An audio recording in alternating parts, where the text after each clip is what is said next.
check it in, check it out. Gonna make friends with the dictionary, picking out a book, check it in, check it out.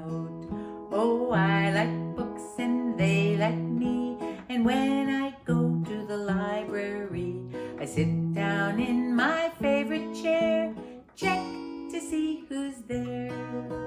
Maybe one book, maybe two, take me home, says Winnie the Pooh. And if we have to travel far, I'll bring my honey jar. Oh, I'm going down to the library, picking out a book, check it in, check it out. Gonna make friends with the dictionary, picking out a book, check it in, check it out. Well, Sleeping Beauty yawned and said, I'll come when I get out of bed. Madeline said, let her nap, and jumped into my lap. The cat in the hat said, let me go. Don't take that cat, said Pinocchio. If you bring him to your address, he'll only make a mess. So I'm going down to the library, picking out a book, check it in, check it out. Gonna make friends with the dictionary, picking out a book, check it in, check it out. Picking out a book, check it in, check it out. Hey you guys, it's great to see you here at the library. That song is called The Library Song, and it's by a guy called Tom Chapin on his CD called The Moon Boat. And I'll bet you can get that song, that tape at your library, or that CD, or you can get it online, because you know what? We're so up to date, we probably don't even use CDs anymore. And now I'm going to tell you a story called The Monkey and the Crocodile that I learned from a book that I got at the library. This is an old folk tale from India, and it's a strings story. You too can learn how to do this. Wait till you see. Once upon a time, there was a river, and it went for miles this way and for miles that way. And in the middle of the river, there was an island. And on that island were lots and lots of tall trees.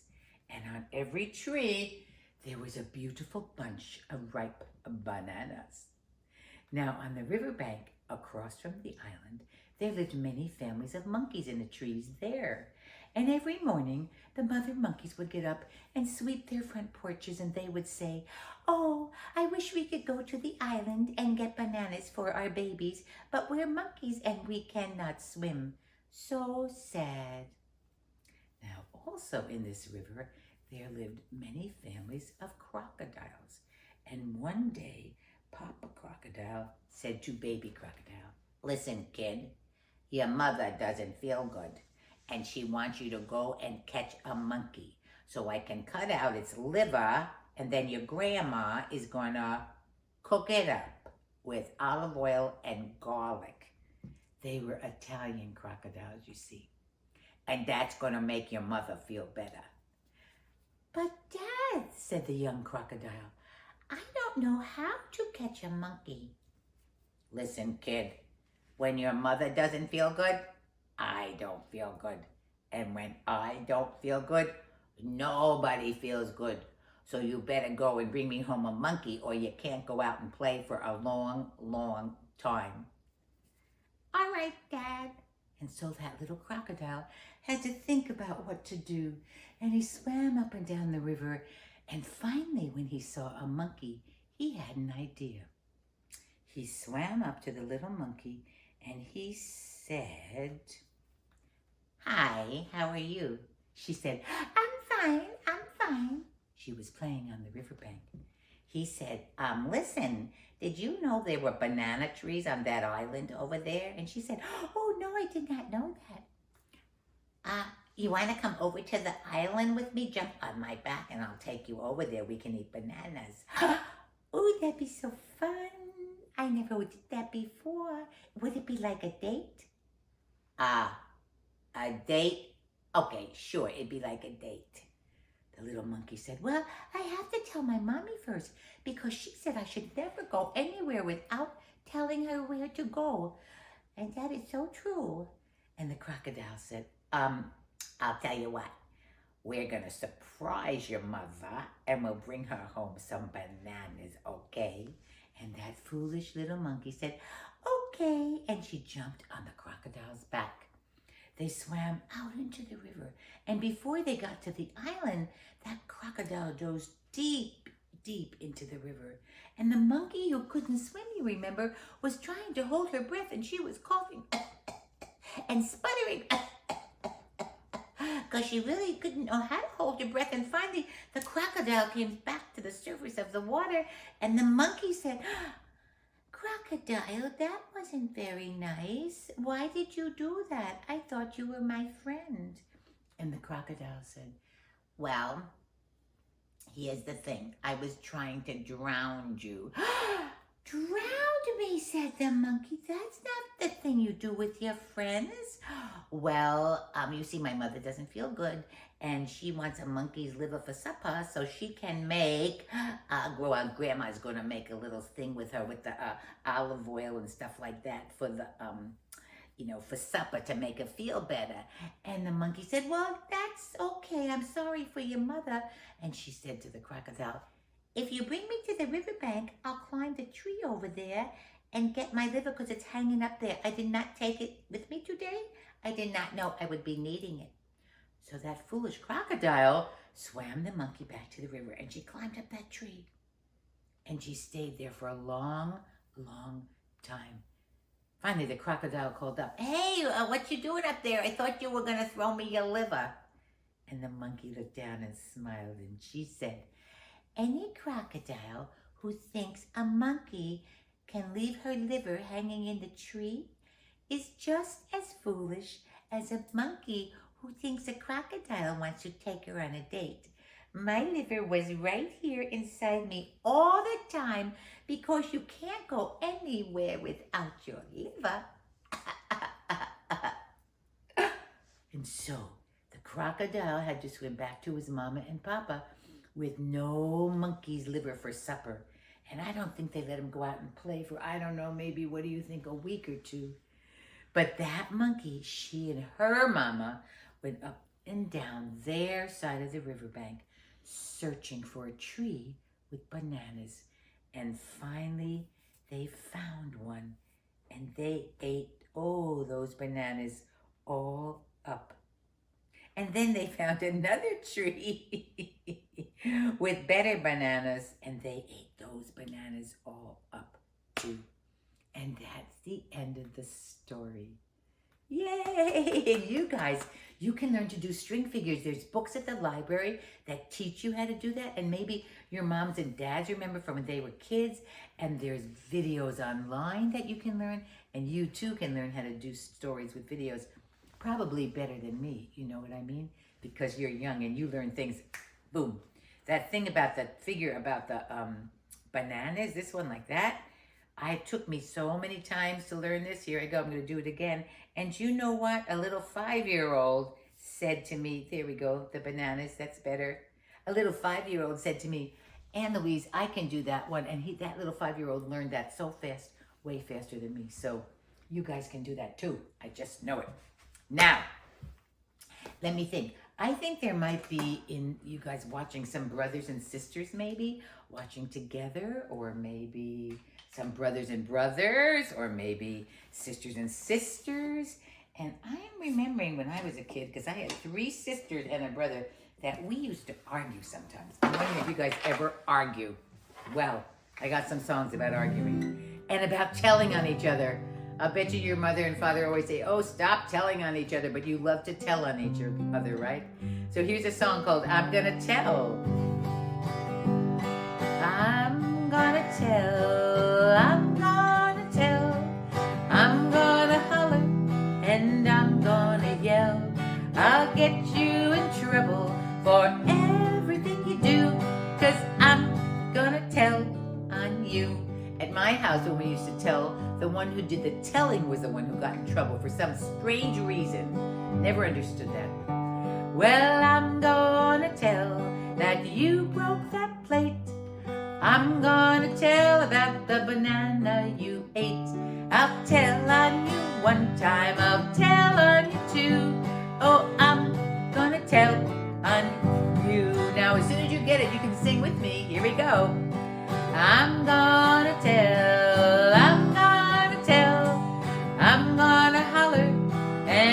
gonna yell. I'll get you in trouble for everything you do, 'cause I'm gonna tell on you. Let's see, what else are they gonna tell about? Well, I'm gonna tell that you hid the broom, so you didn't have to sweep up the room. Then Mama will sweep the room up with you, 'cause I'm gonna tell on you. Here we go. I'm gonna tell, I'm gonna tell, I'm gonna holler and I'm gonna yell. I'll get you in trouble for everything you do, 'cause I'm gonna tell on you. Now here comes the bad part. I'm gonna tell that you bit me and you kicked me, but you probably never do that kind of thing, I'm sure.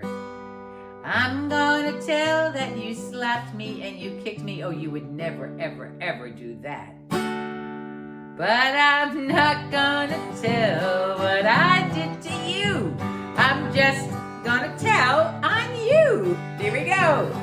I'm gonna tell, I'm gonna tell, I'm gonna holler and I'm gonna yell. I'll get you in trouble for everything you do. Oh, I'm gonna tell on you. Let's sing that part one more time. Here we go.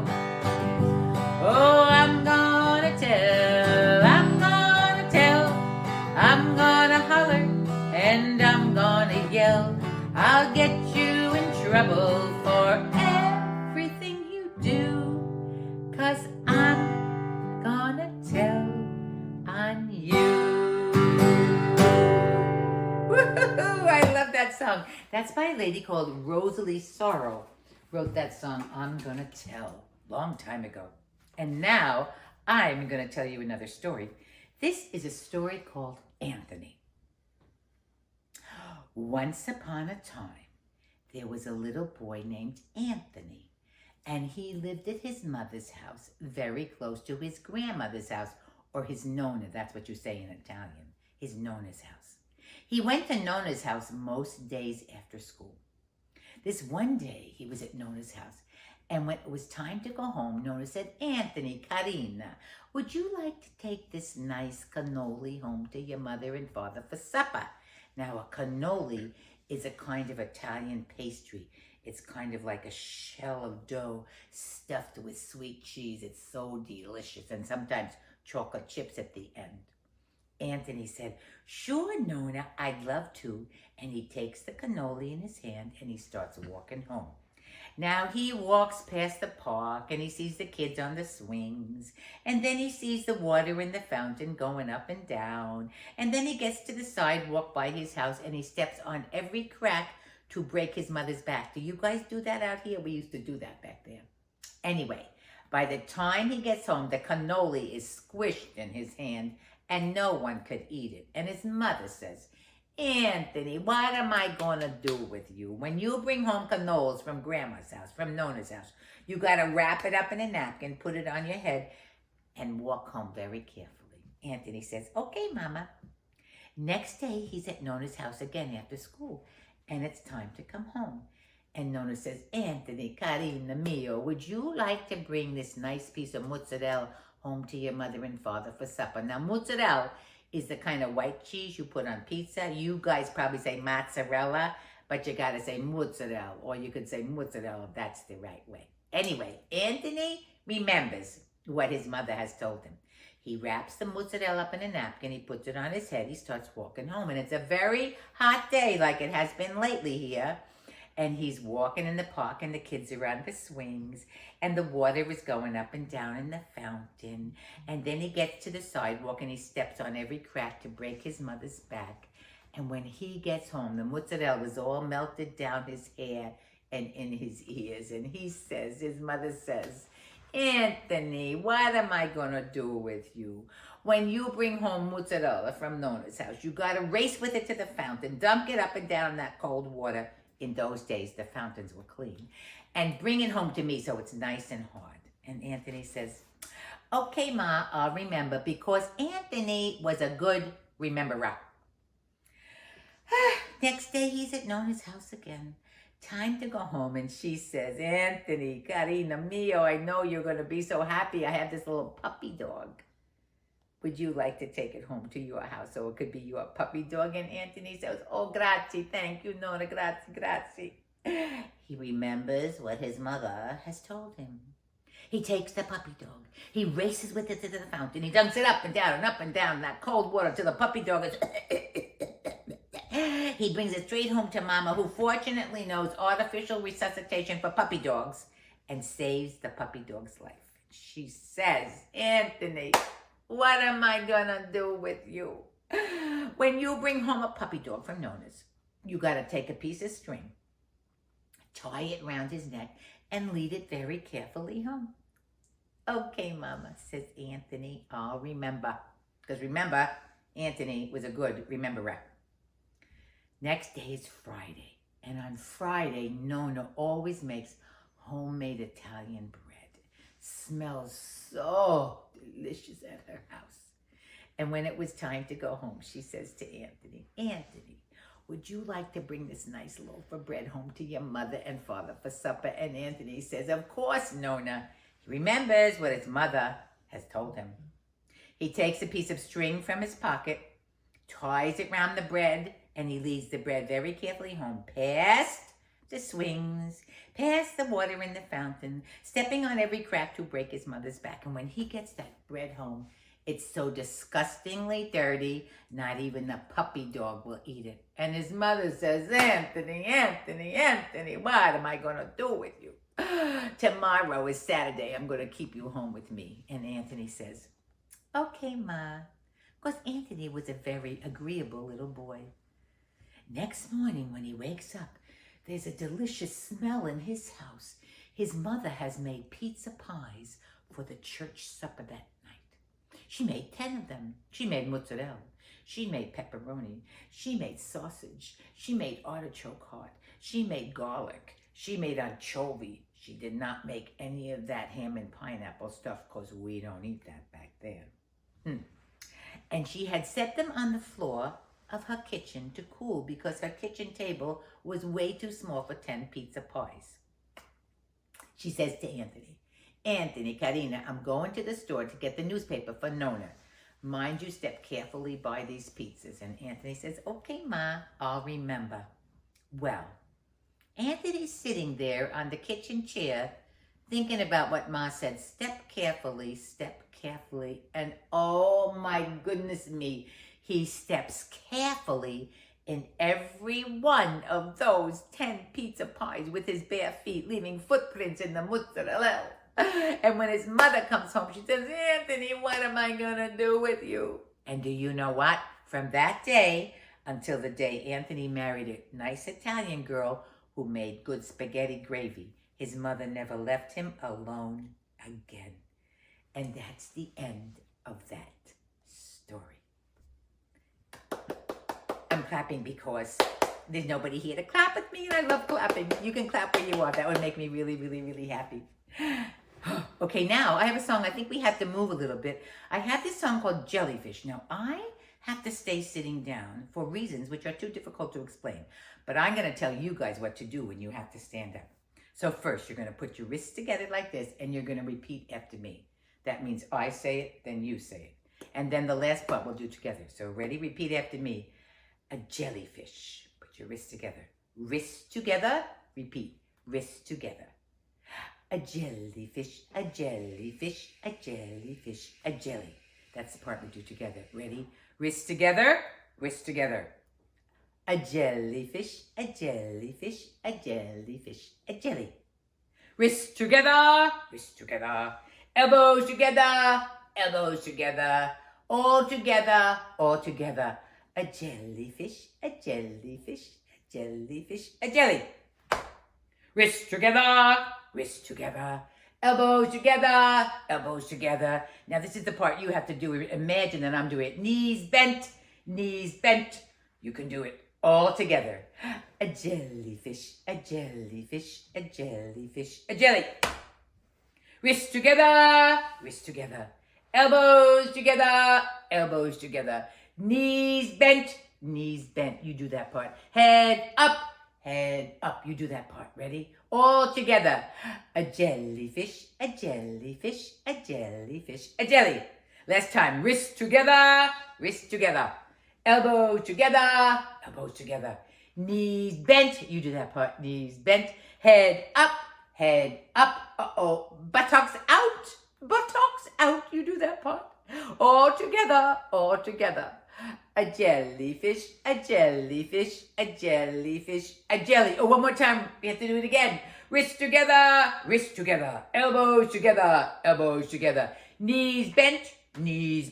Head up, head up. Buttocks out, buttocks out. Eyes closed, eyes closed. All together. A jellyfish, a jellyfish, a jellyfish, a jelly. And next time we're together in person, I'll be able to stand up and do that with you. That's one of my all-time favorite songs because everybody likes it. Now, you know what? I'm going to sing a song about rainbows because I called this idea of a performance for you guys, Rainbows Round Me. And this is a song by a lady called, let me think. I think it's Malvina Reynolds who wrote this song. And here's how it goes. Oh, the world outside of my window is as colored can be.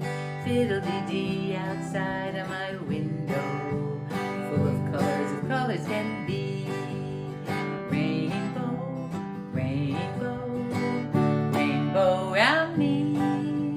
Rainbow, rainbow, rainbow round me. Now let's see, I'm looking out the window. Are you looking out your window? I see green leaves. Oh, the leaves outside of my window are as green as, I made a mistake on those chords. Do you know sometimes people make mistakes? And mistakes are okay, because that's how you learn how to do it right the next time. You can't do anything without making mistakes when you are learning. Here we go. Oh, the leaves outside of my window are as green can be. I got it! Fiddle-dee-dee outside of my window, as green can be. Rainbow, rainbow, rainbow round me. Rainbow, rainbow, rainbow round me. I love the idea of a rainbow wrapping around me, and I'm so happy I got it that time. Let's see, I'm looking outside. What else do I see outside? Gosh, somebody tell me what you see outside. I see red flowers. Let's do red flowers. Got it? Here we go.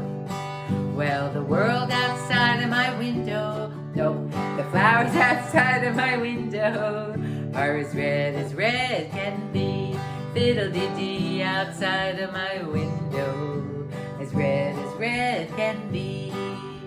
Rainbow, rainbow, rainbow round me. Rainbow, rainbow, rainbow round me. Let's see, what else do we see outside? Oh, you know what I see? I see a blue umbrella. What do you guys see? I'll sing about my blue umbrella. You sing about what you see. Oh, the umbrella outside of my window is as blue can be. Fiddle-dee-dee outside of my window, as blue can be.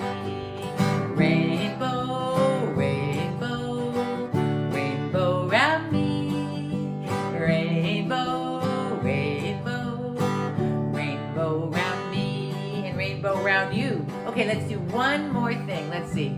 I see a car outside my window, and it is black. So we'll sing about a black car. The car outside of my window is as black can be. Fiddle-dee-dee outside of my window, as black can be. Rainbow, rainbow, rainbow round me. Rainbow, rainbow, rainbow round me. Let's sing that part again. Here we go. Ready? Rainbow, rainbow, rainbow round me. Rainbow, rainbow, rainbow round me. that song all day long and put so many colors in there, all the colors of everything we see outside. You guys could do that at home. And I told you Malvina Reynolds wrote that song, but actually, I think that I'm wrong, but now I can't remember who it was. But it's called Rainbows Around Me, so you guys could look it up and find it yourselves. Oh my goodness, sometimes the brain. Now, I have a story for you by the same guy who wrote that first song, the library song, Tom Chapin. You really got to go get his books and his CDs because they're great. And this is called Bruno. And I changed it a little bit, and Tom said it's okay if I do it the way I changed it. And so here's how I'm going to do it for you. So, one day, there were kids, and they were playing at the park at the bottom of their street together. First, down the street comes Sally and Sue, and they sit on the swings, and they're swinging back and forth and back and forth. And Sally starts singing this. We don't play with Bruno. Bruno is a dweeb. And Sue says, a dweeb? What's a dweeb? And Sally says, well, you know, like Bruno. Well, Sue doesn't know what she's talking about, but she keeps singing. They sing together. We don't play with Bruno. Bruno is a dweeb. A dweeb? What's a dweeb? Well, you know, like Bruno. And then into the park comes Mike and Ike. And Mike and Ike are twins. And they're both riding blue bikes. And they both have on blue baseball caps. And they have on blue backpacks. And they have blue lunchboxes. And they say to Sally and Sue, have you seen Bruno? Now, I forgot to tell you that Bruno was already at the park, and he was way at the back of the park digging a hole. He wanted to dig a hole to China. Sally and Sue knew he was there, but this is what they said to Mike and Ike. We don't play with Bruno. Bruno is a dweeb. A dweeb? What's a dweeb? Well, you know, like Bruno. Well, Mike and Ike didn't care about what Sally and Sue said, and they rode their tricycles to the back of the park where Bruno was digging a hole, and now that hole was so deep they could hardly see Bruno, and they said, Bruno, can we play? And Bruno called up, hey guys, come on down. I found a John Deere tractor down here. Vroom, vroom. And Mike and Ike jumped into the hole and started digging with Bruno.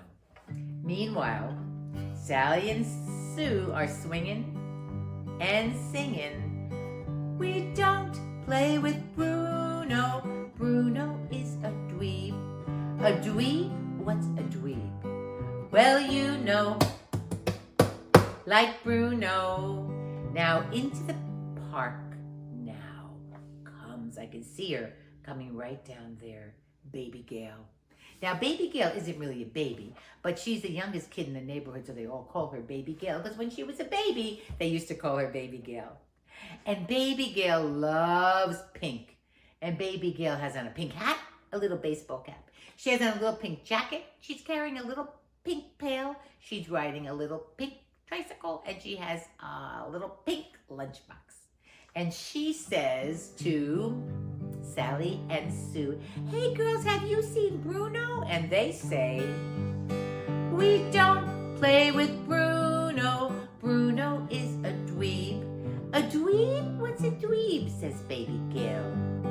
Well, you know, like Bruno. And Baby Gail says, I don't know what you're talking about. And she sees the hole at the back of the park, and she rides her tricycle over there, and she calls down, Bruno, can I come play with you? And Bruno and the boys call back up, yeah, Baby Gail, come on down. We have a John Deere tractor down here. Vroom, vroom, vroom.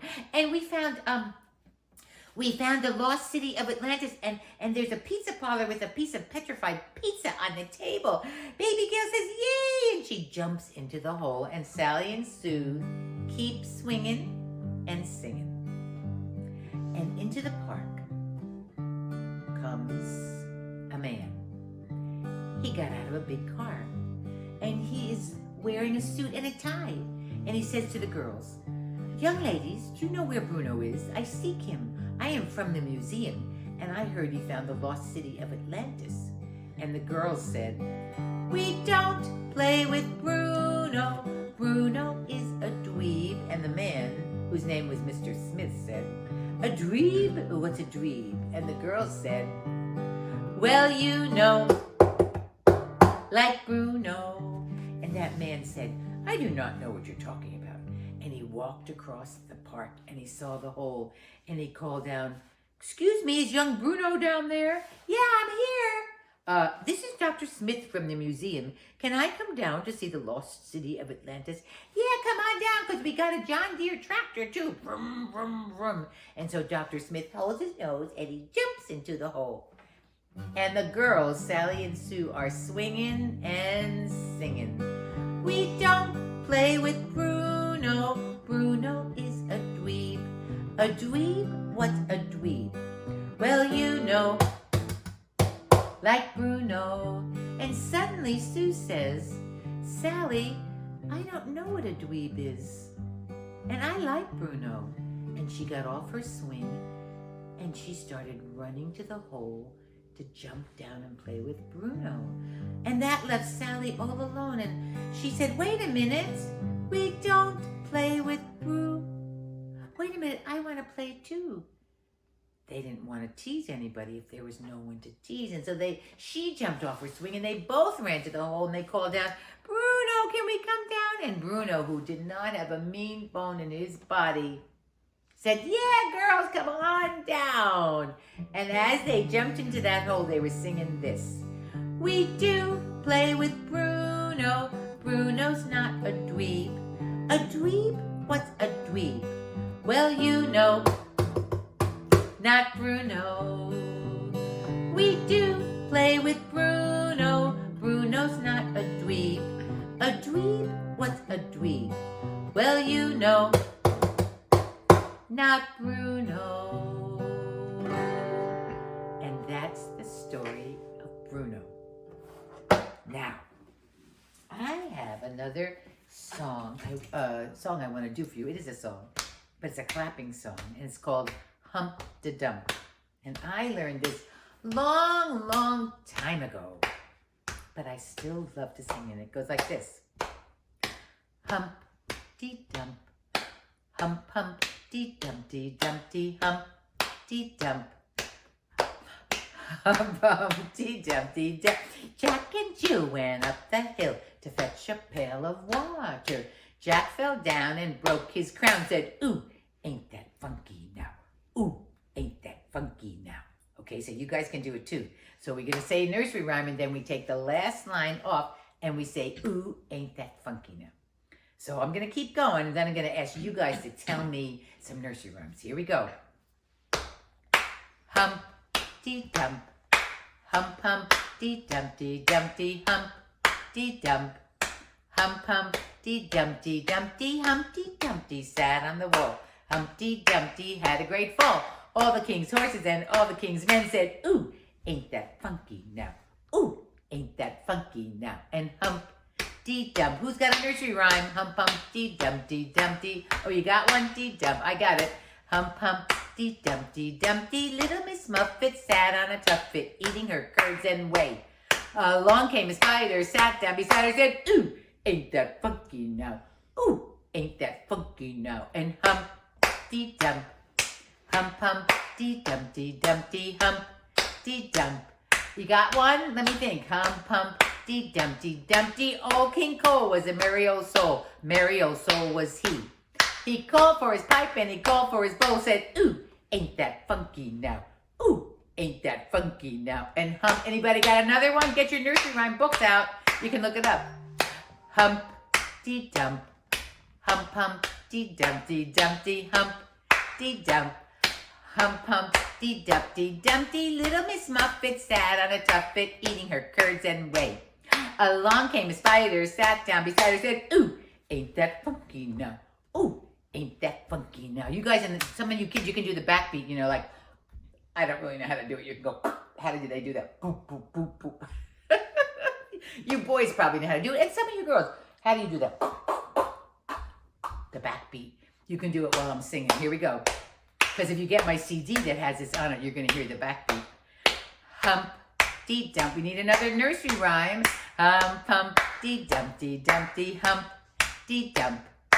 Humpty Dumpty Dumpty. Mary had a little lamb whose fleece was white as snow. And everywhere that Mary went said, ooh, ain't that funky now? Ooh, ain't that funky now? We'll do one more.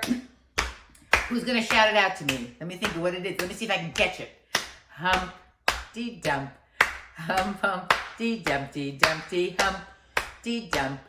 Humpty Dumpty Dumpty. There was an old woman who lived in a shoe, had so many children she didn't know what to do. She gave them some broth without any bread, said, ooh, ain't that funky now? Ooh, ain't that funky now? The end. And you know what? You know what we can do with that song? You could get nursery rhyme books from the library if you don't have any more at home because you're bigger, and you could just do that as long as you can and give yourself a challenge. See how long you can do that without stopping with nursery rhyme after nursery rhyme after nursery rhyme. It'd be wild. Once I did it in a classroom of 5th graders, and we did it for 15 minutes without stopping. And they had their nursery rhyme books open they got from the school library. And they just kept shouting out nursery rhymes. And we kept doing it. And there were kids doing the backbeat. And it's so much fun. And now, you know what? It's going to be time for our last song, even though I have lots more songs and stories for you. So I'll have to come another time and sing to you. You can get information about me. There's going to be a screen after I stop singing, right? And it's going to tell you about my website and where you can get information about me, and you could buy my CDs. You can find me online, and you can have me to your place. That'd be wonderful. And it was so nice being with you, even though I'm not with you. I am with you in this library time. So we're going to sing our last song. It's called I Think You're Wonderful, and I'm just going to sing it because I think you're wonderful. It's by a guy called Red Grammar. Find the right key. We like that one? Maybe we try this one. See how you have to always practice and get better and better? I love that part. I think you're wonderful when somebody says that to me. I feel wonderful, as wonderful can be. It makes me want to say same thing to somebody new. And by the way, I've been meaning to say, I think you're wonderful too. If you practice this phrase in the most honest way, find something special in someone each day. Lift up the world one heart at a time. It all starts by saying this one simple rhyme. I think you're wonderful when somebody says that to me. I feel wonderful, as wonderful can be. It makes me want to say same thing to somebody new. And by the way, I've been meaning to say, I think you're wonderful too. Go home and tell everybody you know they're wonderful, and I think you're wonderful. Ciao.